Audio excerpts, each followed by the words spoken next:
The Balance Thief. Prologue. The world lurched violently as Clara Thompson, a vibrant 64-year-old grandmother, stepped off the sidewalk in her charming Portland, Oregon neighborhood. One moment, she was laughing with her friend over a shared joke. The next, she was sprawled on the pavement, her reusable coffee mug skidding into the gutter. Pain radiated from her knee, but the shock was a deeper wound. Her body had turned against her. At 64, Clara was the picture of vitality. Yet here she was, grounded by an invisible force. As she lay there, heart pounding, a question seared her mind. What's stealing my balance? The answer would unravel a complex web of 13 hidden culprits, each threatening to rob her of her independence, her confidence, and her zest for life. Press 1 now to uncover 13 hidden reasons why seniors lose balance after 60. Your safety could depend on it. Chapter 1.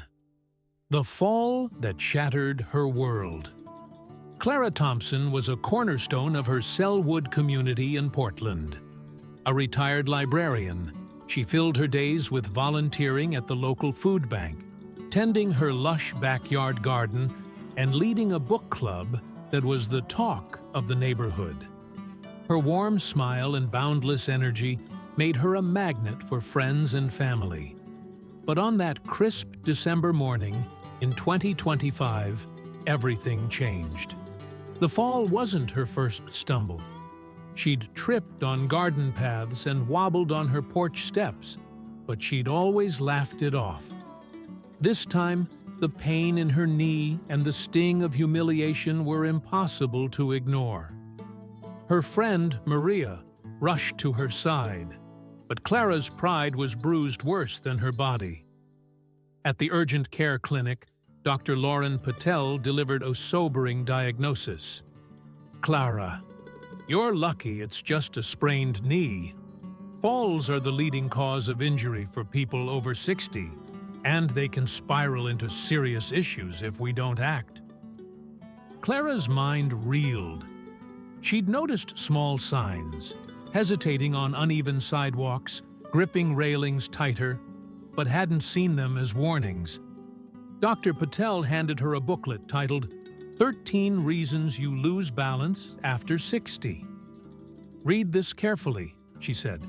We'll schedule tests to dig deeper. That night, Clara sat at her oak dining table, the booklet spread before her under the soft glow of a lamp. Its list of 13 culprits was a revelation, each one a piece of a puzzle explaining why her body was betraying her. Determined to fight back, Clara vowed to uncover these threats and reclaim her stability, embarking on a journey that would test her resolve and reshape her life. Chapter 2. Unmasking the 13 Culprits. Clara approached the booklet with the precision of a librarian cataloging a rare manuscript. The 13 reasons for balance loss were laid out clearly, each a silent saboteur working against her. She committed to understanding every one. 1. Muscle weakness, sarcopenia. Aging erodes muscle mass, a process called sarcopenia that begins in our 30s and accelerates after 50.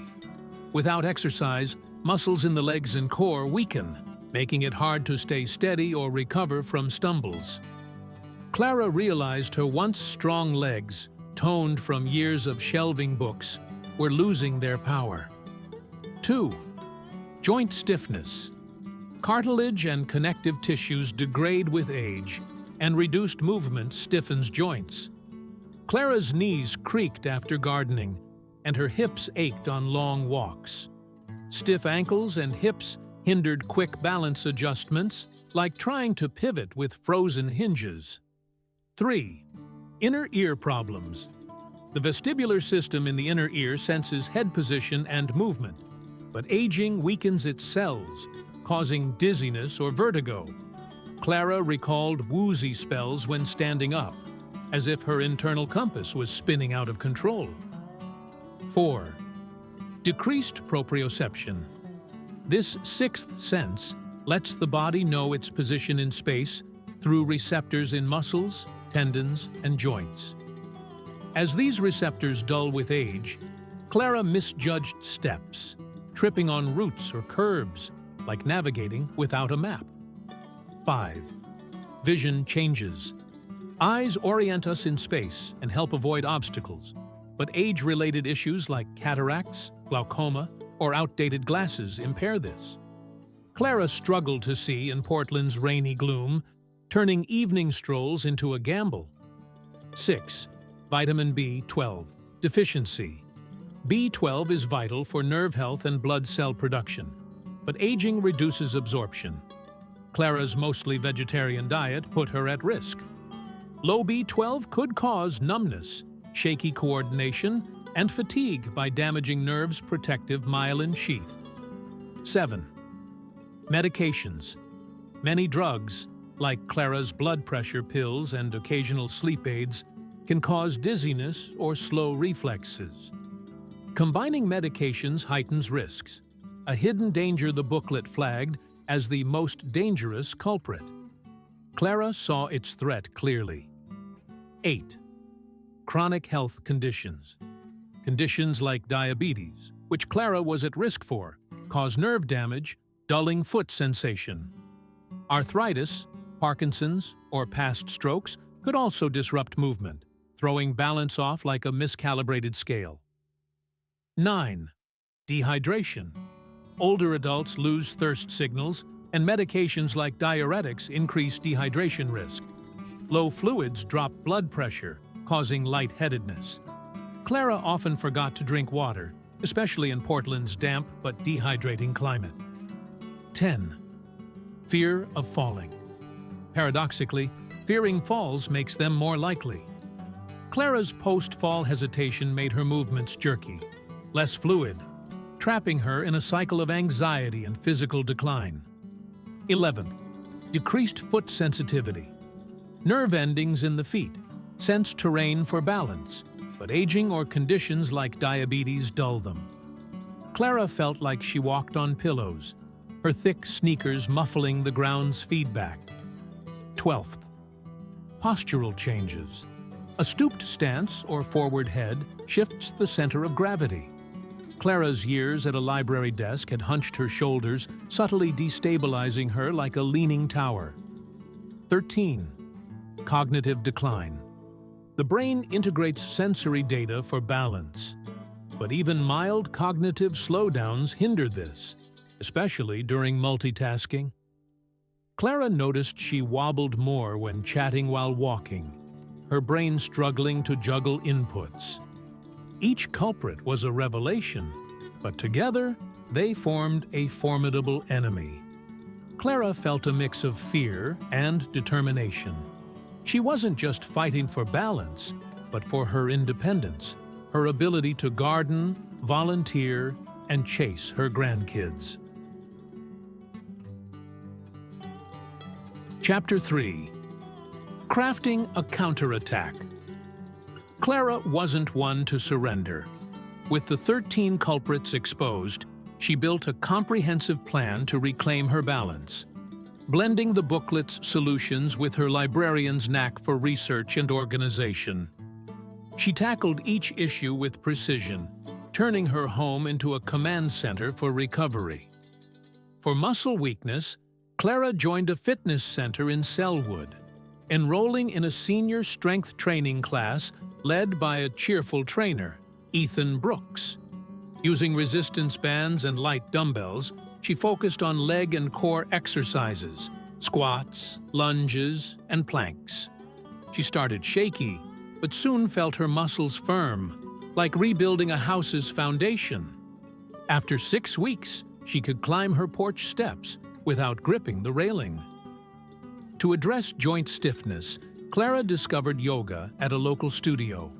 The gentle stretches, guided by instructor Priya Sharma, loosened her hips, knees, and ankles. Balance poses like tree and warrior sharpened her stability. Clara laughed at her early wobbles, but by month's end, her joints moved like well-oiled gears, and she felt a newfound fluidity. Inner ear problems required retraining her brain. Clara worked with physical therapist Mia Cortez, who prescribed vestibular exercises, standing on one foot while brushing her teeth, walking heel-to-toe down her hallway, or balancing on a foam pad. These drills helped her brain compensate for her ear's decline, like recalibrating a faulty GPS. Clara practiced daily, turning chores into balance workouts. To boost proprioception, Clara embraced sensory exercises. She walked barefoot on her backyard lawn, feeling the cool grass and uneven earth. She rolled a tennis ball under her feet while reading, waking up dormant nerves. These simple acts sharpened her body's spatial awareness, like tuning a radio to a clear signal. Vision changes were an easy fix. Clara visited an optometrist, Dr. Alan Weaver, who updated her glasses with progressive lenses for sharp vision indoors and out. She added anti-glare coatings for Portland's low-light days. At home, she installed brighter LED bulbs and motion sensor lights on her stairs and porch, transforming her house into a beacon of clarity. Vitamin B12 deficiency hit close to home. Clara's blood tests revealed low levels, likely from her vegetarian diet. She added fortified cereals, almond milk, and B12 supplements, approved by Dr. Patel. Within weeks, the tingling in her toes faded, and her energy surged, as if her nerves had been rewired. Medications demanded a careful review. Clara and Dr. Patel adjusted her sleep aid to a lower dose and timed her blood pressure pills with breakfast to minimize dizziness. Clara learned to rise slowly from chairs, giving her body time to adjust.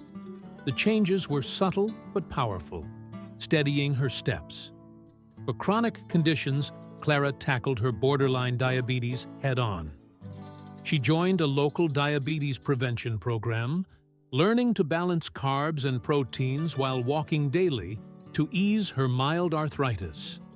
Her joints loosened, and her blood sugar stabilized, like fine-tuning an engine. Dehydration became a priority in Portland's deceptively dry climate. Clara carried a sleek water bottle, sipping every hour. She snacked on water-rich foods, cucumbers, strawberries, and watermelon, hydrating through diet. Her lightheaded spells vanished, replaced by a vibrant alertness. To conquer fear of falling, Clara enrolled in a fall prevention workshop at the community center. Led by Mia, the class practiced scenarios like stepping over obstacles or recovering from a stumble. Clara visualized confident movements, shedding the tension that made her clumsy. Each session built her courage, like armor against anxiety. Foot sensitivity improved with practical changes. Clara swapped her thick sneakers for supportive, flexible shoes recommended by a podiatrist.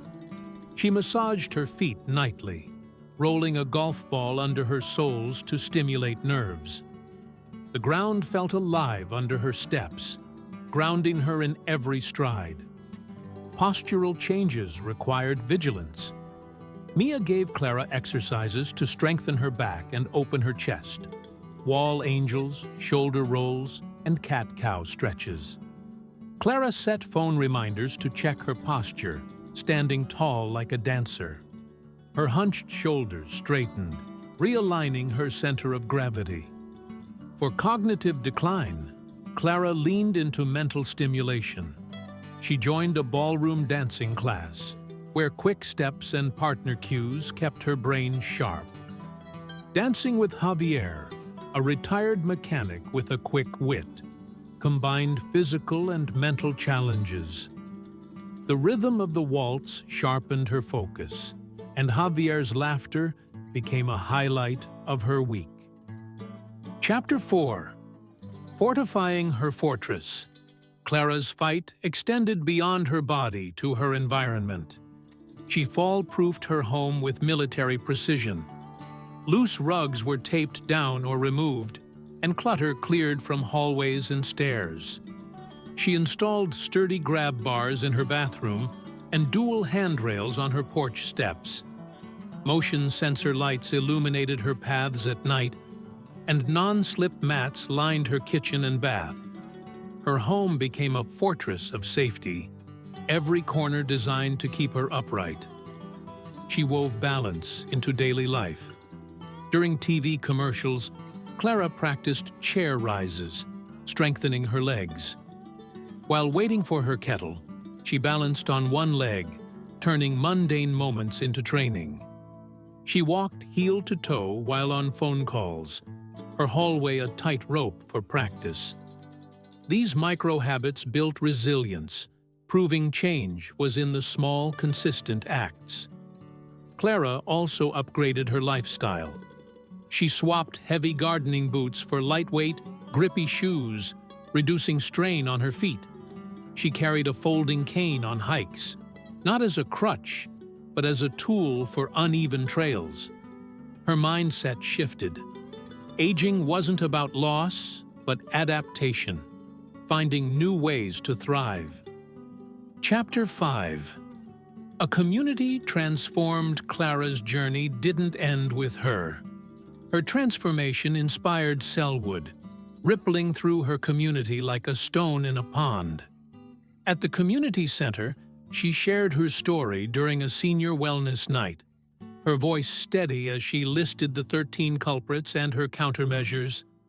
The room buzzed with questions, and Clara proposed a Steady Steps Club where retirees met weekly to exercise, swap tips, and support each other. Maria, her friend, joined, starting yoga after hearing Clara's success. Javier, her dance partner, admitted he'd ignored his own wobbles until Clara's determination lit a fire under him. The club grew, drawing dozens of seniors. They practiced balance drills, shared recipes for B12-rich meals, and even organized group walks along the Willamette River. Clara became a quiet leader, her librarian's knack for organizing turning the group into a tight-knit force. Local businesses took notice, offering discounts on yoga classes and water bottles, while the community center added more fall prevention workshops. Dr. Patel was floored at Clara's 6-month checkup. "You're not just managing Clara.